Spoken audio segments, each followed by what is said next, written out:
Murdoch is a large orange tender engine. He has 10 driving wheels, which makes him very strong, even stronger than Gordon and Henry. But sometimes, Murdoch can be shy and often would like to seek peace and quiet. One day, Murdoch pulled a long freight train out of Brandon docks, but Arry and Bert were blocking his line with some fish vans. "Excuse me, please," whistled Murdoch crossly. "Freight train coming through." Arry and Bert had to move their vans.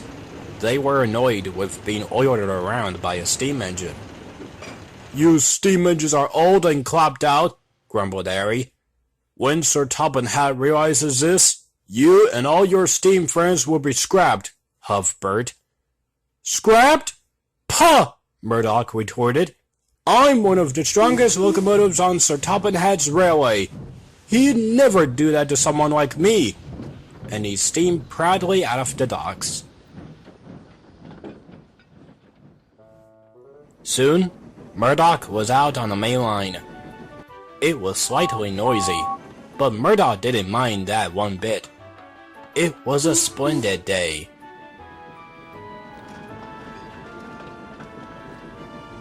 But then, Murdoch and his crew heard a horribly loud and irritating squeaking noise coming from his wheels.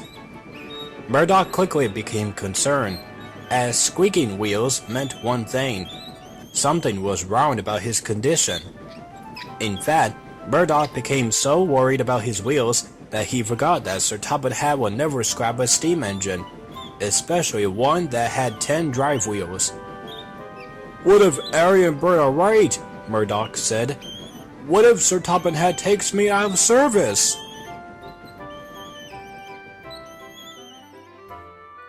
Murdoch soon arrived at the bottom of Gordon's Hill. He had to slow down, as the hill was steep and his train was heavy. But then, as he slowed, Murdoch noticed something. The slower he went, the quieter his wheels squeaked. "Aha! If I go slowly, no one will hear my wheels." So Murdoch went slowly all the way on his journey. However, his slow moving only made him fall behind schedule. By the time Murdoch arrived at Normanby, he was 30 minutes late. Arthur was confused. Murdoch was usually on time, like most engines. But today, that wasn't the case. "Murdoch, this isn't like you to be late. What happened?" Murdoch told Arthur all about his wheels, and what Arry and Bert told him. "Don't listen to those two, Murdoch," soothed Arthur. "We all know Sir Topham Hatt will never scrap a steam locomotive, especially one with 10 wheels.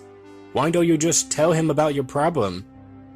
But Murdoch was too concerned about his condition, so he pretended not to hear. This made Arthur more worried than ever. He had to tell Sir Topham Hatt the next time he saw him. That night, Sir Topham Hatt came to see Murdoch. "Tomorrow is a very busy day. I am taking my family on a boat trip, so Mr. Percival will look after things for the time being," he said. "You, Murdoch, must take us there before 9 a.m., because that's the time the boat will depart." "Yes, sir," chuffed Murdoch. Just then Arthur arrived. "Excuse me, sir. Could I please talk to you in private?" asked Arthur. "Certainly, Arthur." Murdoch had already started to doze off, so Arthur explained to Sir Topham Hatt about Murdoch's situation. "I see. I shall talk to him tomorrow as soon as he takes me and my family to Brandon," he said. "Thank you for telling me this, Arthur." "You're welcome, sir," puffed Arthur. Next morning, Murdoch waited for everyone to leave the sheds. Then he puffed slowly away so nobody would hear his squeaking wheels. One side of the sheds, coupled to his coach and out on the main line, he started to pick up speed. His pistons pumped, his bow bubbled, his wheels spun, and they began to squeak again. And this time, the squeaking sounded worse than before. "Oh my! It's worse than before!" Then he heard something else. He began to rattle. "Oh dearie me! Oh dearie me!" cried Murdoch. "Arry and Bert were right! I'm going to fall into pieces! Sir Topham Hatt will definitely take me out of service for sure!" So Murdoch slowed down. Murdoch soon arrived at Nafford. Sir Topham, Lady, and Dowager Hatt were there waiting. Murdoch's heart sank like a stone. Now he began to really worry. If he went slowly, the Hats would miss their boat trip. If he went quickly, Sir Topham Hatt would hear his squeaking and rattling. He would then know Murdoch was wearing out and would remove him from service. With the Hat family safely on board, Murdoch slowly but surely pulled out of the station. "Do your best, Murdoch. You're a really strong engine," called Gordon. Murdoch puffed ever so slowly down the line. Everything seemed to go just so. But Sir Topham Hatt had other ideas. He leaned out of the window and spoke to Murdoch. "What are you playing at, Murdoch?" he called out sternly. "You're causing me and my family confusion and delay. You must speed up, or we'll miss our boat, and that will never do." "Yes, sir. Sorry, sir. I'm on it, sir," said Murdoch sadly. "Remember," added Sir Topham Hatt, "you're one of my largest and strongest engines on the island of Sodor." Murdoch soon felt very motivated. "If this is my last journey of my life, then I am going to make my controller, as well as his family, very proud," he thought. And just like that, his 10 wheels quickly turned faster. "Must get to Brindham. Must be on time." Soon, his wheels began to squeak, and he began to rattle again. But then, he heard another noise, which was an awful knocking noise. He felt it on his undercarriage, but Murdoch didn't care. If this was his last journey, then he was going to go as fast as his wheels could carry him. Murdoch squeaked, rattled, and knocked all the way to Brindham Docks.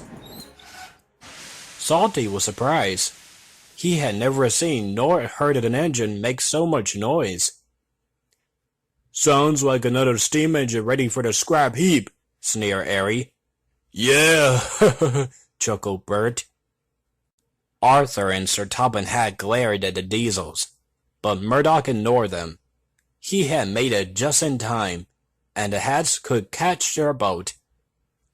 "There will be no more talking about me taking any of my steam engines out of service," Sir Topham Hatt said sternly.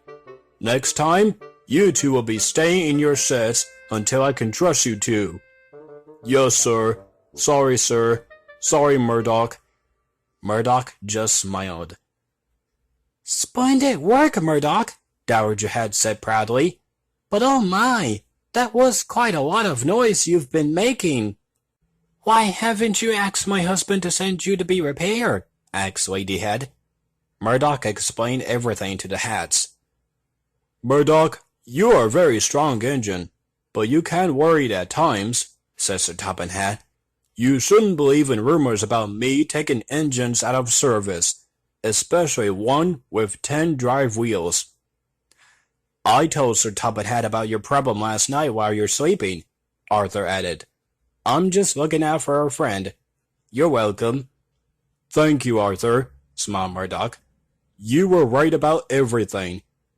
Arthur beamed.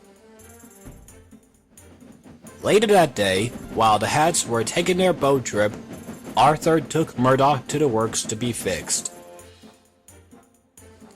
Murdoch spent the next few days having his wheels well oiled, his undercarriage examined, as well as having a few parts replaced. At last, he didn't make any more noise. Murdoch felt good as new when he came home, and always remembered to tell Sir Topham about the problem he had, especially if it had something to do with his condition, and never again believe in rumors or lies.